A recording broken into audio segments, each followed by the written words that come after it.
First tonight on Our News Weekend, the Works and Family Island Affairs Minister giving an update on a number of vexing issues plaguing residents on the island of Eleuthera, from power and water woes to the state of their airport and dock. Plus, government well on the way to addressing the housing crisis in the country. This bit of good news from the housing minister who breaks down the progress thus far. And then the education minister calling for parents to put more value on the importance of education. This as officials are still noticing a number of students not attending school. The details on these stories and more as Our News Weekend starts now.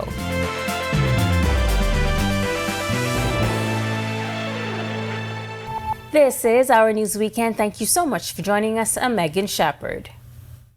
Police on the island of Eleuthera are investigating a fatal accident that occurred overnight on Queens Highway near a bridge shortly before 8:30 p.m. Police say when they arrived on scene, they discovered two damaged vehicles and an unresponsive injured male. According to reports, the victim was attempting to pull a vehicle into his yard when a collision occurred as another vehicle was traveling east. The victim was examined by a doctor and found no signs of life.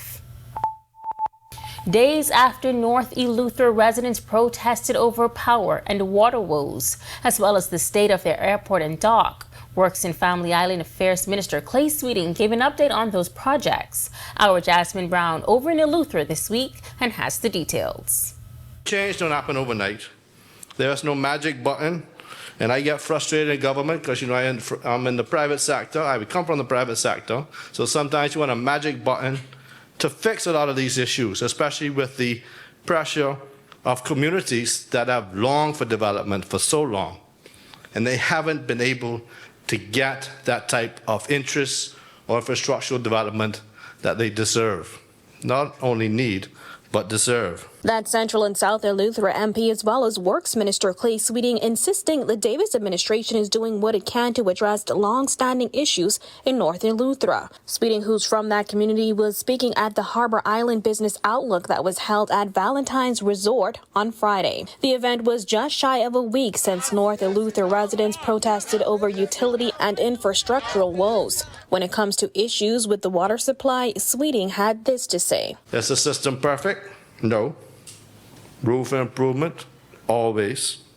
Is there a considerable focus to get it right? Of course.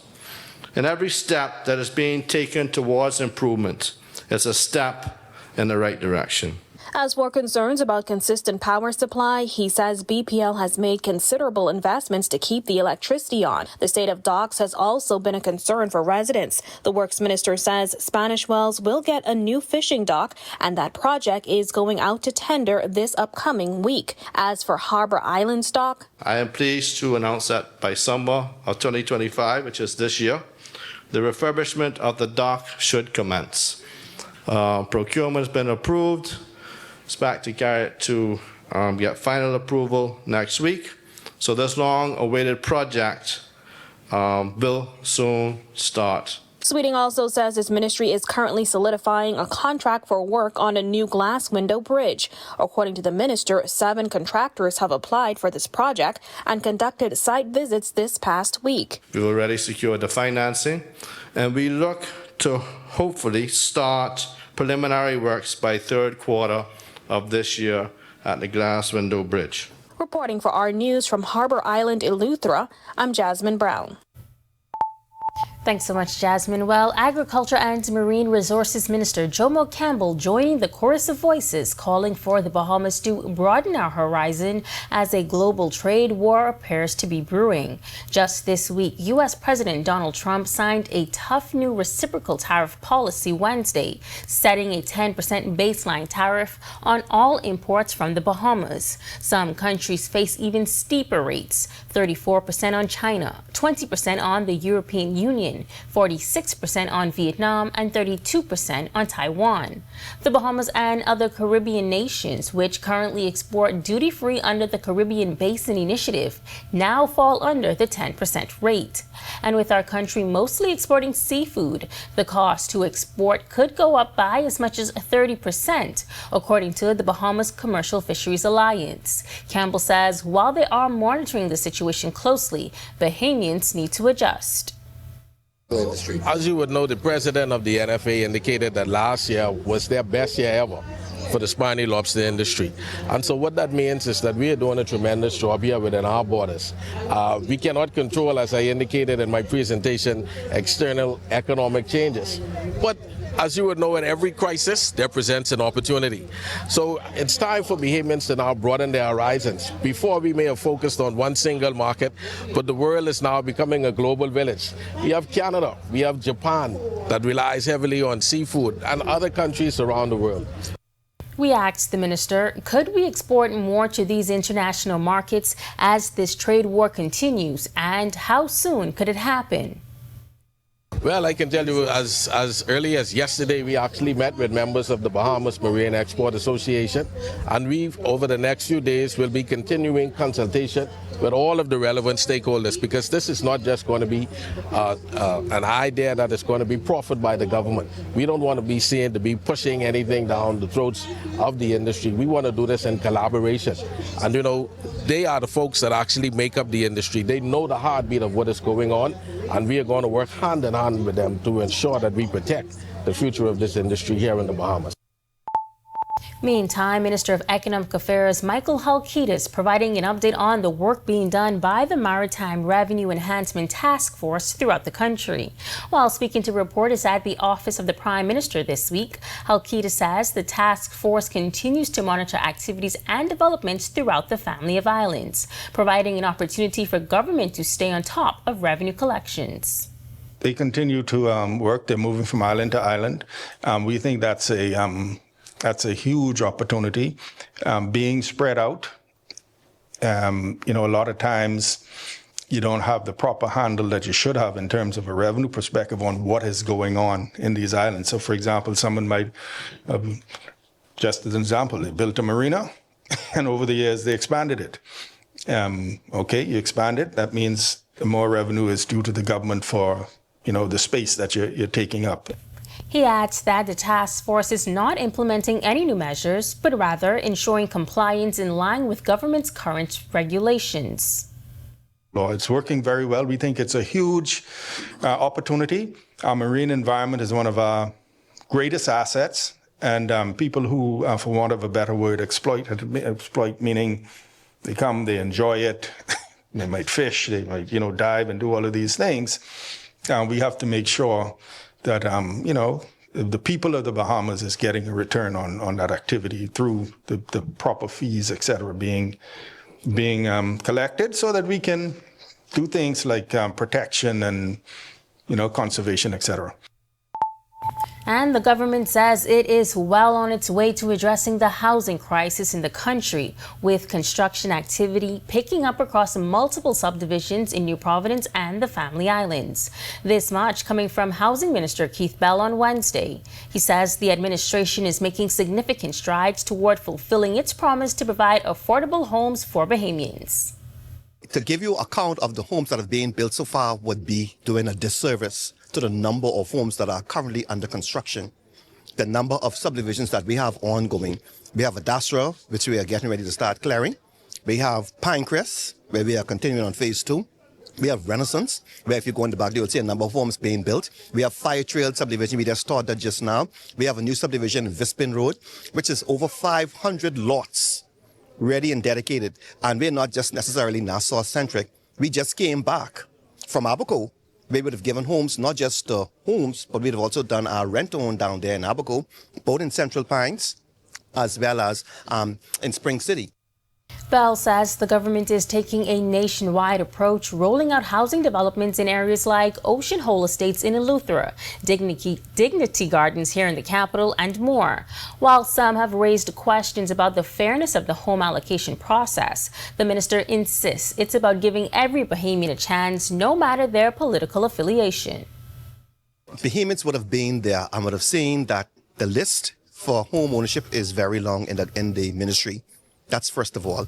Secondly, we would have given homes to deserving persons. You would have seen persons who would have applied for homes, I know, for more than 15, 20 years.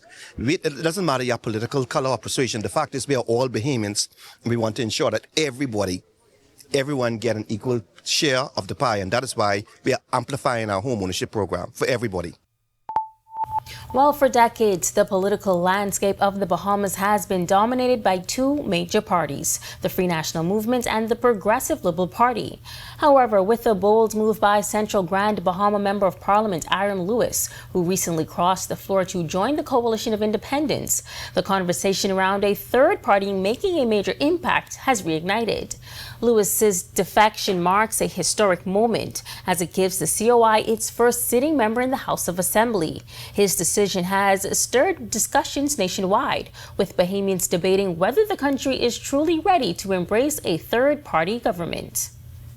I think we need at least two more parties so that there is, we have more variety, and there are a lot of young people out there who can contribute to the well-being of this country, but they're not able to get the chance. I think it's about time we do make a change, because then again, it's been a long time that it's PLP, F&M. I think we definitely really need to make a major change. When asked if they would vote for the current fringe third party, these residents say they are open to the possibility. I open, yeah. So once I could hear their platform, they come over with it to me. If somebody were to come to me and, give me their platform, and I think that it's feasible and something that could do the country good, yes, I would do it. All right, well, when Our News Weekend comes back from the break, making school lunches healthier. Officials are hoping parents are already seeing the benefits of the recent VAT reduction on an array of healthy options. Plus, a local personal trainer teaming up with other small businesses to make an impact at the Elizabeth Estates Children's Home. The details to come when Our News Weekend returns. Get ready to shop till you drop. The Vitamalt shopping spree is back, and you could be the next winner of a $500 shopping spree. Here's how to enter. Buy a 6-pack of ginger, acai, or coconut and hibiscus Vitamalt from any Super Value or 700 Wines and Spirits location. Snap a picture of your receipt and WhatsApp your name and photo of the receipt to 825-2191. This promotion ends Saturday, April 19th. Will you be the next lucky shopper? Vitamalt. Vitalize naturally.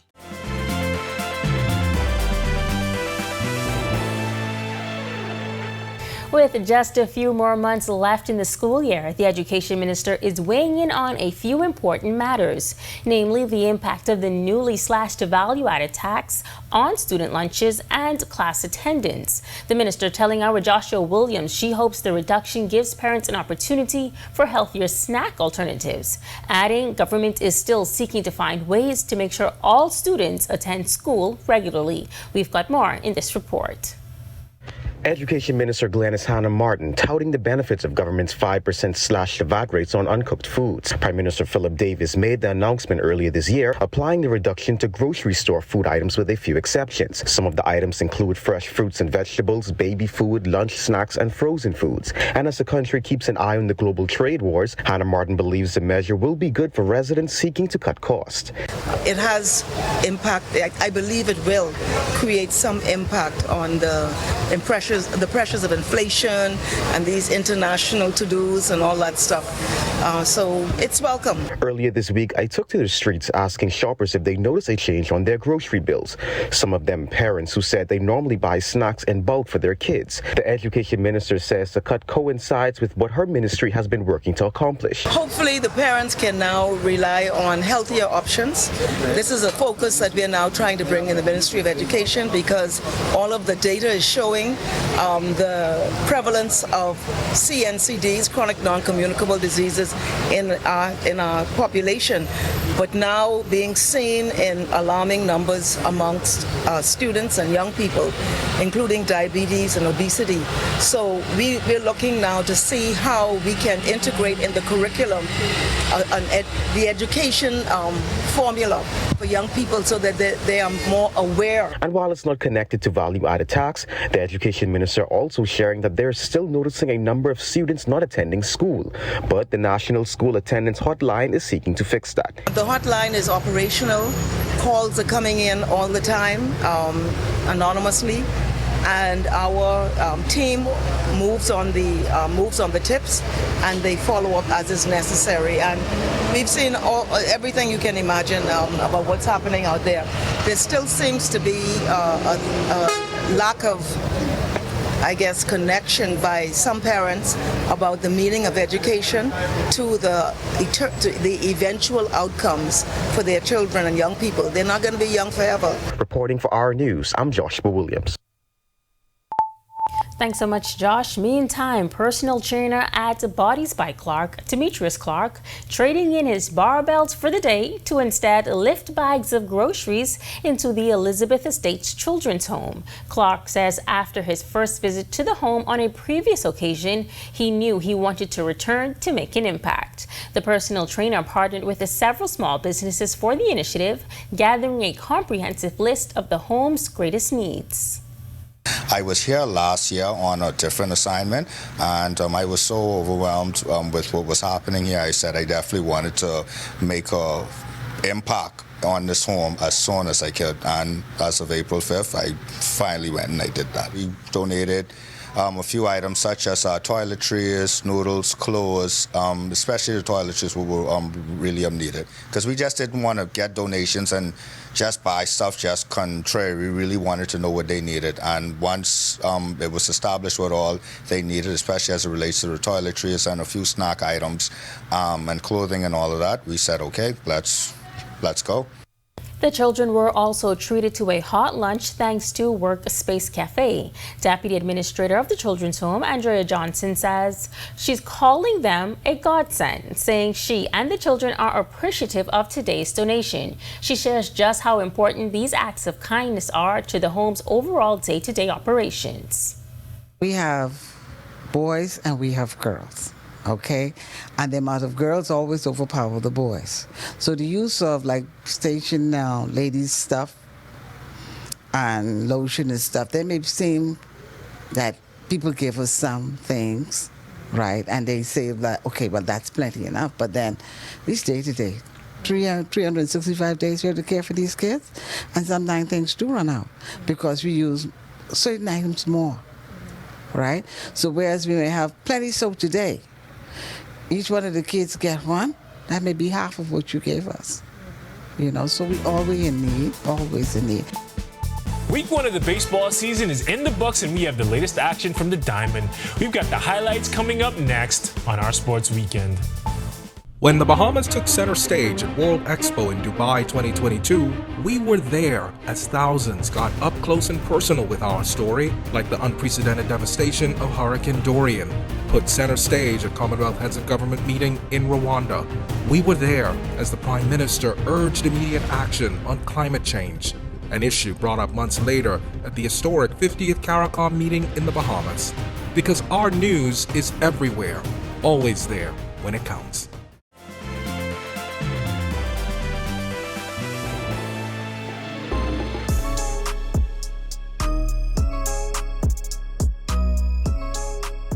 Good evening, welcome to our Sports Weekend. I'm Tej Adderley. There was a lot of baseball action on Friday night as Jazz and the Yankees got another win. Plus, it was opening day in the minors. Here's what happened overnight. Antoine Richardson and his New York Mets got the 5-0 win over the Toronto Blue Jays in Queens last night. Pete Alonso went 1 for 3 with a home run and a couple of RBI.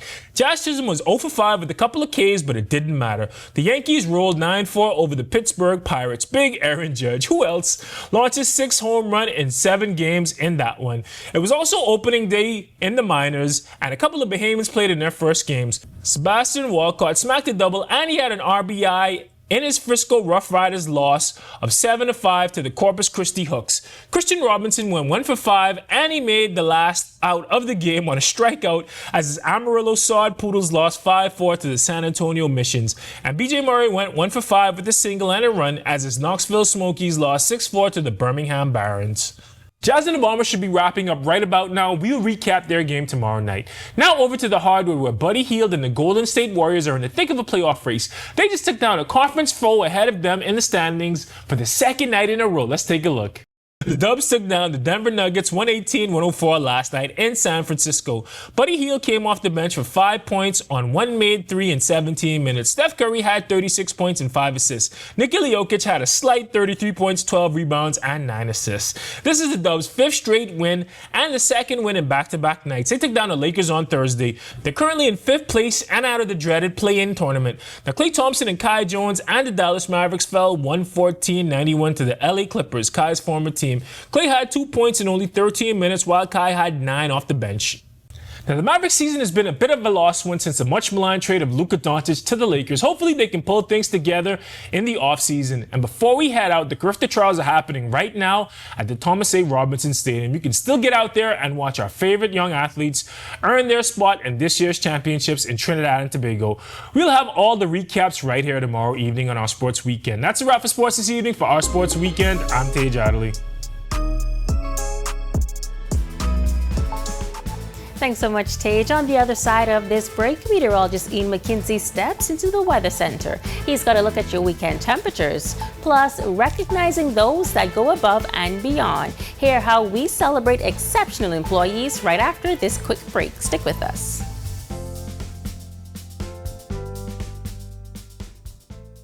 When the Bahamas took center stage at World Expo in Dubai 2022, we were there as thousands got up close and personal with our story, like the unprecedented devastation of Hurricane Dorian put center stage at Commonwealth Heads of Government meeting in Rwanda. We were there as the Prime Minister urged immediate action on climate change, an issue brought up months later at the historic 50th CARICOM meeting in the Bahamas. Because our news is everywhere, always there when it counts.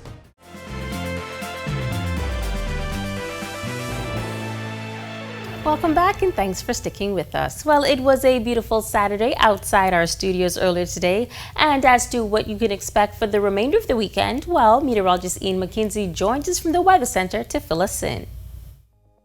Thanks, Megan, and good evening, Bahamas. Welcome to your Saturday evening forecast. Gorgeous day on the outside, even continuing into the evening. Currently outside our studios right now, we're under mostly clear skies with a temperature of 79. Feels like 77. Winds are from the east-northeast, 10 miles per hour. Across the country at this time in Freeport, we have 78, also in Marsh Harbor and in Governor's Harbor, continuing in Great Harbor Key, 79s in Allenstown, Nicholstown, and in the capital. Venturing into the central Bahamas, 79s continuing in Kemps Bay as well as Georgetown and Deadman's Key, Long Island, 78 in Arthurstown, 77 in Coburn Town, and between Georgetown and Coburn Town, yes, Rum Key coming in around 78. Southeast Bahamas continuing with those 78s in Duncantown as well as Abrahams Bay, Maguana, sets of 79s in Colonel Hill, Delectable Bay, Auckland, 80s in Matthewtown, also in Providenciales, Turks and Caicos. Satellite and radar composite at this time. Some high-level clouds ahead of a frontal system in the Gulf area. High pressure across our area. Stable conditions expected to persist till about Tuesday. Boating forecast, wind still on the stiff side. Caution out there to you boaters. Risk currents for you swimmers. Winds east to southeast at 15 to 20 knots, seas 4 to 7 feet, and those east to southeasterly subsiding swells. Low tide at 9:02 p.m. tonight. High tide at 3:33 a.m. tomorrow. Southeast Bahamas, a bit stiffer winds out there. Small craft advisory in place for you boaters.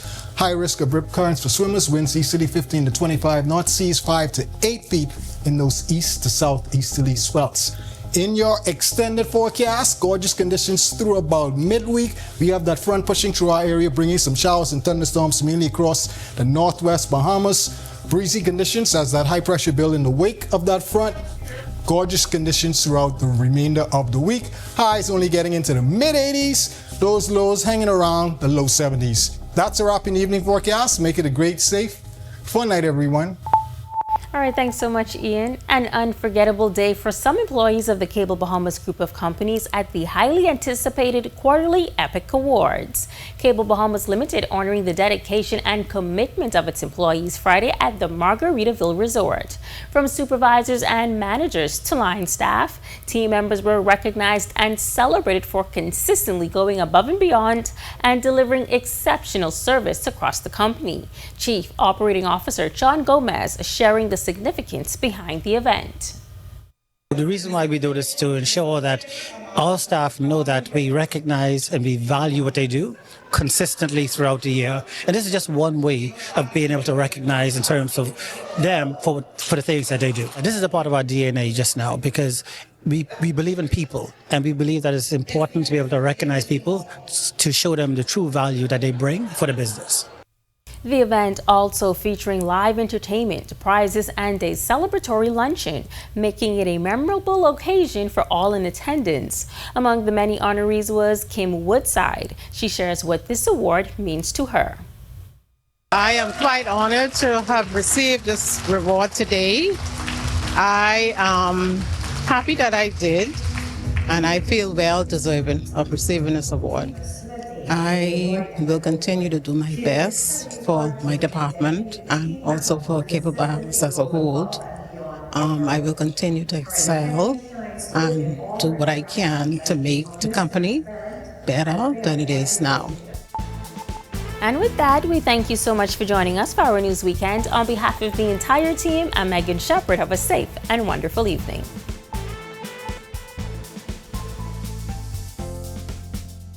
Hey guys, Megan Shepherd here. Thank you so much for watching. Be sure to click that subscribe button if you want to see more content like this. Just click right over here. And don't forget to turn on your notifications so you stay up to date with content like this from the team you already trust.